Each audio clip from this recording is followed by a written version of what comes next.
আসসালামু আলাইকুম। নির্বাচন সংস্কার কমিশন তারা আজকে একটি রিপোর্ট প্রকাশ করেছে, যেসব বিষয়ে সংস্কার আনা দরকার বলে তারা মনে করেন সেটাই তারা ইমেলের মাধ্যমে প্রধান উপদেষ্টা বরাবর পাঠিয়েছেন। এখানে খুবই গুরুত্বপূর্ণ বিষয় আছে। একেবারে স্থানীয় চেয়ারম্যান নির্বাচন থেকে শুরু করে সংসদ নির্বাচন পর্যন্ত তারা অনেক জায়গায় সংস্কারের কথা বলেছেন। আমি গুরুত্বপূর্ণ তথ্যগুলো তুলে ধরবো এবং সাথে আমি কিছু যুক্ত করার চেষ্টা করব আমার সাধারণ জ্ঞানে। তো তারা প্রথমেই যে সংস্কারের কথা বলেছেন যে না ভোট চালু করা। আপনারা জানেন যে আসলে আওয়ামী লীগ সরকার ক্ষমতায় আসার পর না ভোট ব্যবস্থা তুলে দিয়েছিল।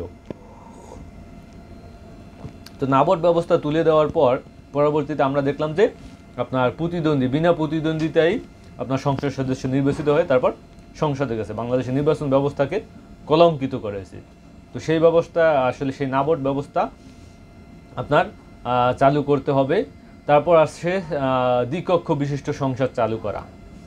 দ্বিকক্ষ বিশিষ্ট সংসদ এটা খুবই গুরুত্বপূর্ণ, এটা হওয়া উচিত, ঠিক আছে, কিন্তু এটাও বিবেচনায় রাখা উচিত যে বাংলাদেশ ছোট একটা রাষ্ট্র, এখানে জনসংখ্যা অনেক, ঠিক আছে, কিন্তু আপনি যখন দ্বিকক্ষ বিশিষ্ট রাষ্ট্র ব্যবস্থা চালু করবেন, এমনিতেই আমাদের 300 সংসদ সদস্য আছে, এখন যদি আপনি আরেকটা কক্ষে আবার 300 সংসদ সদস্য নিয়োগ দেন তাহলে কিন্তু রাষ্ট্রের ব্যয়ভার বৃদ্ধি পাবে এবং এই 300 সংসদ সদস্যদের নিরাপত্তা, তাদের গাড়ির ব্যবস্থা করা, তাদের যদি থাকার ব্যবস্থা করা বা তাদের বেতন ভাতা সব কিছু আপনার কিন্তু রাষ্ট্রের আয় থেকেই ব্যয় করতে হবে। তো সেই জায়গাটায় আমাদের খেয়াল রাখা উচিত যে রাষ্ট্রের ব্যয় যেন অতিরিক্ত পরিমাণে বৃদ্ধি না পায়। এ জায়গায় আমি কিছু যুক্ত করতে চাই যে দ্বিকক্ষ বিশিষ্ট রাষ্ট্র ব্যবস্থা আপনি 64টা জেলা যেহেতু বাংলাদেশে আছে, এই 64 জেলা থেকে যদি আপনি 64 জন নেন, সেটা আপনি নির্বাচনের মাধ্যমেও নিতে পারেন, গণপরিষদ নির্বাচন বা যে কোনো একটা পদ্ধতিতে আপনি নির্বাচন করে নিতে পারেন। যে সংস্কারের জন্য এরা কাজ করবে, এরা মূলত সংসদ সদস্য না, কিন্তু রাষ্ট্রের দ্বিকক্ষ বিশিষ্ট উচ্চকক্ষে এরা থাকবে, এরা রাষ্ট্রের সংবিধান দেখবে, এরা অবশ্যই উচ্চশিক্ষিত হতে হবে এবং জ্ঞানীগুণী লোক হতে হবে। এরা রাষ্ট্রের সংবিধান দেখবে, সংবিধান পর্যালোচনা করবে, বিবেচনা করবে, যদি মনে করা যায় যে সংবিধান এই অংশটা কেটে দেওয়া উচিত, এই উচ্চকক্ষ এই সিদ্ধান্তগুলো নেবে। নিম্নকক্ষ নির্বাচিত সংসদ সদস্যরা কখনোই যেন এই উচ্চকক্ষে অন্তর্ভুক্ত হতে না পারে, তারা যেন সংবিধান সংস্কার করতে না পারে সংবিধানের ব্যাপারে, কারণ তাদের জ্ঞানের গভীরতা অনেক কম। আমরা দেখেছি যে বিভিন্ন সময়ে অশিক্ষিত মূর্খ মমতাজের মতো লোক সংসদে গিয়ে গান গায় এবং তারাই আমাদের আইন প্রণেতা, তারাই আবার আমাদের সংবিধানে কোনটা কাটা যাবে কোনটা করা যাবে, এরা কোনোদিন সংবিধান পড়েও দেখে নাই, ছুঁয়েও দেখে নাই, সে সংবিধানের কি বুঝবে?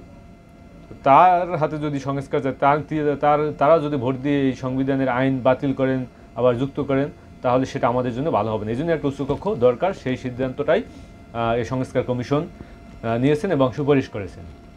স্থানীয় সরকার নির্বাচনে দলীয় প্রতীক না রাখা। অবশ্যই স্থানীয় সরকার নির্বাচনে, চেয়ারম্যান নির্বাচনে দলীয় প্রতীক রাখার আদৌ কোনো প্রয়োজন নেই। এটা সেই ধর ফাটা খা এই ধরনের রাজনীতি যারা করেছে তারাই আপনার এই জায়গায় স্থানীয় প্রতীক তারপর লাগিয়ে দিয়েছে। স্থানীয় প্রতীকে নির্বাচন মানে স্থানীয় পর্যায়েও নৌকা মার্কা লাগিয়ে দিয়েছে, স্থানীয় পর্যায়েও ধানের শীষ মার্কা লাগিয়ে দিয়েছে, যার কারণে এটা আপনার স্থানীয় পর্যায়েও যে সেই আপনার একটা শিকার হতে হয় যে মানুষ নিজের স্থানীয় সরকার বা নিজের চেয়ারম্যানকে নির্বাচন করবে, সেখানেও দল ঢুকিয়ে দেওয়া, তখন সে তো একটা ইউনিয়নের প্রতিনিধিত্ব করবে, তাই না? সেখানে আপনি দলকে রিপ্রেজেন্টেটিভ করা এটা না থাকাই ভালো বলে আমি মনে করি। এতে আরও প্রভাব বিস্তার হয়, দলীয় প্রভাব বিস্তার করে ওই জায়গাটায়।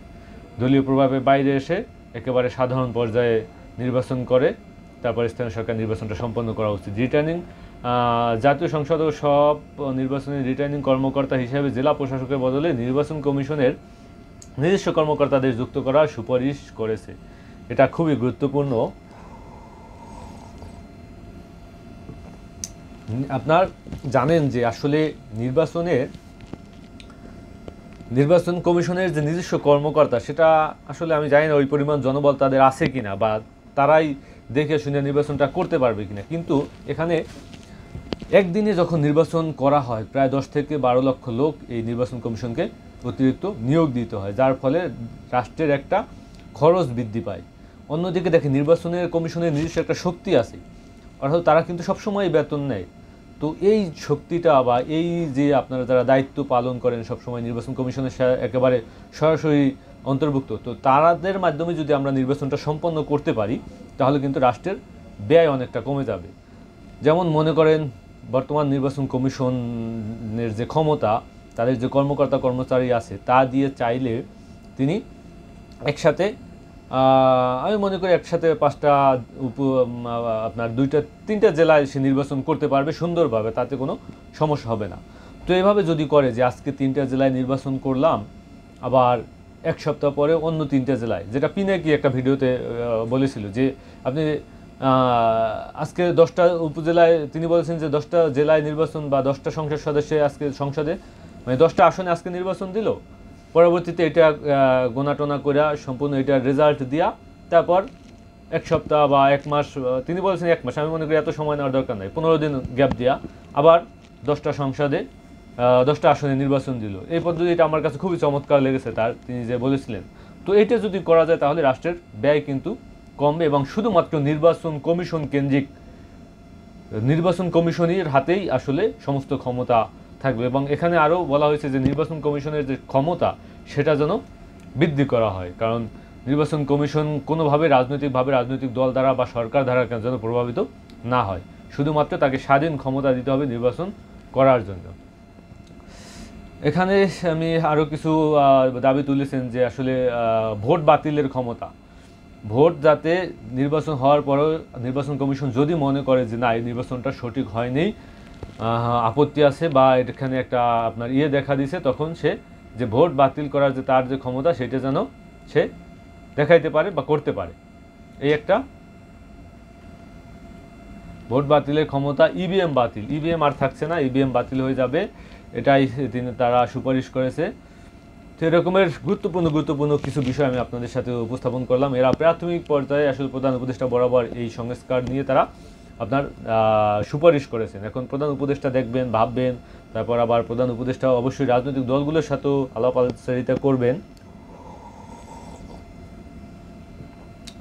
তারপর তারা একটা সিদ্ধান্তে আসবেন। এটার তো খসড়া তারা জমা দিয়েছেন এবং খসড়া জমা দেওয়ার একটা প্রাথমিক পর্যায়ে, এর আরও খসড়া আছে, এরপর খসড়া আসতে থাকবে, তারপর একটা ফাইনালে তারা পৌঁছে যাবে। খসড়া সাবমিট করা যখন সম্পন্ন হবে তারপর তারা আপনার করবে যে আপনার আলাপ আলোচনা করে তারপর চূড়ান্ত পর্যায়ে তারা পৌঁছে যাবে। তো এই ছিল আসলে নির্বাচন কমিশন যে সংস্কারের জন্য যে গুরুত্বপূর্ণ বিষয়গুলো তারা সুপারিশ করেছে সেটা। আসসালামু আলাইকুম।